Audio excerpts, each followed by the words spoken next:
संजोहन के अनुसार पवित्र सुसमाचार अध्याय 6 पद संख्या 41 से 51। ईसा ने कहा था, स्वर्ग से उतरी हुई रोटी मैं हूँ। इस पर यहूदी यह कहकर भुनभुनाने लगे, क्या यह यूसुफ का बेटा ईसा नहीं है? हम इसके माँ बाप को जानते हैं, तो यह कैसे कह सकता है मैं स्वर्ग से उतरा हूँ? ईसा ने उन्हें उत्तर दिया, आपस में मत भुनभुनाओ। कोई मेरे पास तब तक नहीं आ सकता जब तक कि पिता जिसने मुझे भेजा है उसे आकर्षित ना करे। मैं उसे अंतिम दिन पुनर्जीवित कर दूंगा। नबियों ने लिखा है, वे सब के सब ईश्वर से शिक्षा पाएंगे।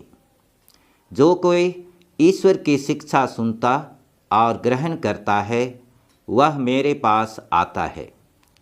यह ना समझो कि किसी ने पिता को देखा है। जो ईश्वर की ओर से आया है उसी ने पिता को देखा है। मैं तुम लोगों से कह देता हूँ, जो विश्वास करता है उसे अनंत जीवन प्राप्त है। जीवन की रोटी मैं हूँ। तुम्हारे पूर्वजों ने मरुभूमि में मन्ना खाया, फिर भी वे मर गए। मैं जिस रोटी के विषय में कहता हूँ वह स्वर्ग से उतरती है, और जो उसे खाता है वह नहीं मरता। स्वर्ग से उतरी हुई वह जीवंत रोटी मैं हूँ। यदि कोई वह रोटी खाए तो वह सदा जीवित रहेगा। जो रोटी मैं दूंगा वह संसार के जीवन के लिए अर्पित मेरा मांस है। प्रभु का सुसमाचार।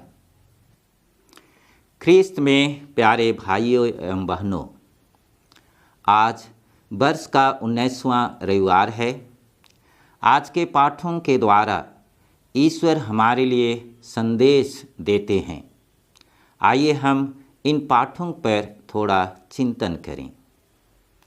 चिंतन का मुख्य बिंदु है जीवन की रोटी। आज का पहला पाठ राजाओं का पहला ग्रंथ से लिया गया है। इसमें नबी एलियाह स्वर्गदूत द्वारा दिया गया रोटी और पानी पीकर 40 दिन और 40 रात चल सका और होरेब पर्वत पहुंचा। इसे समझने के लिए हमें पिछले अध्याय 18 को पढ़ना होगा, जिसमें नबी एलियाह ने बाल देवता के पुजारियों को मरवाया था। राजा आहाब की पत्नी इजेबेल ने एक दूत के माध्यम से धमकी दी थी कि वह उसे मरवा देगी। इसी भय से वह यूदा के बेर्शेबा भाग गया, अपने सेवक को वहां छोड़ा और मरुभूमि में एक दिन का रास्ता तय कर एक झाड़ी के नीचे बैठा, प्रार्थना की और सो गया। वह भयभीत, थका मांदा और निराश था। यह उसकी प्रार्थना से स्पष्ट होता है। उसने प्रार्थना की, प्रभु बहुत हुआ, मुझे उठा ले, क्योंकि मैं अपने पुरखों से अच्छा नहीं हूँ। इस प्रकार प्रार्थना करने के बाद वह सो गया। ईश्वर का दूत उसे जगाता है और उसे खाने कहता है। ईश्वर द्वारा दी हुई रोटी से उससे शक्ति प्राप्त होती है और वह 40 दिन और 40 रात की यात्रा के बाद होरेब पर्वत पहुंच सका। सुसमाचार जिसको हमने अभी सुना, उसमें यीशु ख्रीस्त ने स्पष्ट रूप से कहा, स्वर्ग से उतरी हुई रोटी मैं हूँ। उसने फिर समझाया, स्वर्ग से उतरी हुई वह जीवन रोटी मैं हूँ यदि कोई वह रोटी खाएगा तो वह सदा जीवित रहेगा। जो रोटी मैं दूंगा वह संसार के जीवन के लिए अर्पित मेरा मांस है।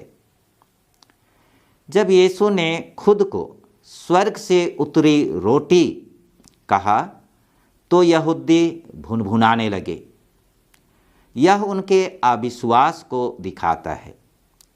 वे यीशु को स्वर्ग से उतरा हुआ मानने को तैयार नहीं हुए। वे तो यीशु को सिर्फ जोसेफ का बेटा समझते थे। यीशु ने उन्हें फिर से समझाया कि वह ईश्वर की ओर से आया है और उसने पिता को देखा है।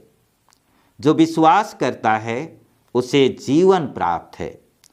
जो रोटी मैं देता हूँ वह स्वर्ग से उतरती है और जो उसे खाता है वह नहीं मरता।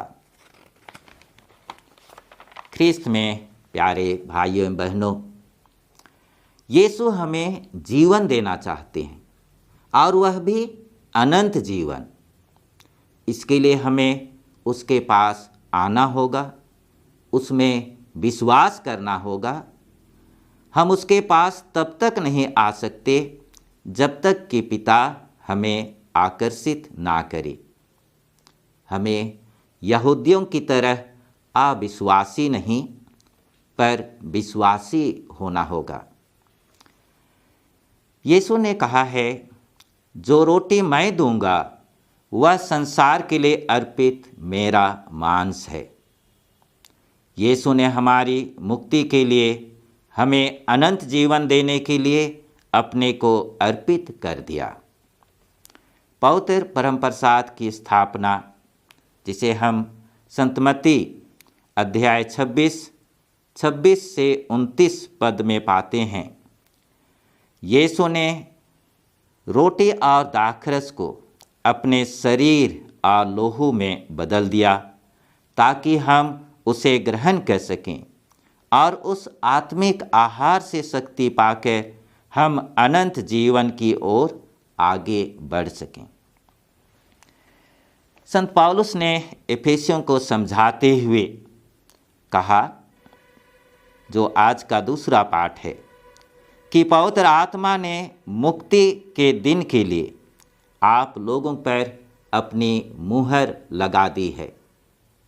उसने फिर कहा, आप लोग ईश्वर की प्रिय संतान हैं, अतः आप लोग सब प्रकार की कटुता, उत्तेजना, क्रोध, लड़ाई झगड़ा, परनिंदा और हर तरह की बुराई से दूर रहें। एक दूसरे के प्रति दयालु और सहृदय बने। आप ईश्वर की प्रिय संतान हैं, इसलिए उसका अनुसरण करें। एक दूसरे को क्षमा करें, जैसे ईश्वर ने मसीह के कारण आप लोगों को क्षमा कर दिया है। प्रेम के मार्ग पर चलें, जिस तरह से मसीह ने आप लोगों को प्यार किया तथा बलि के रूप में हमारे लिए अपने को अर्पित कर दिया। ईश्वर का प्यार मनुष्य जाति के लिए मसीह के द्वारा प्रकट हुआ है। इसे हम संजोहन अध्याय 3 पद संख्या 16 में पाते हैं।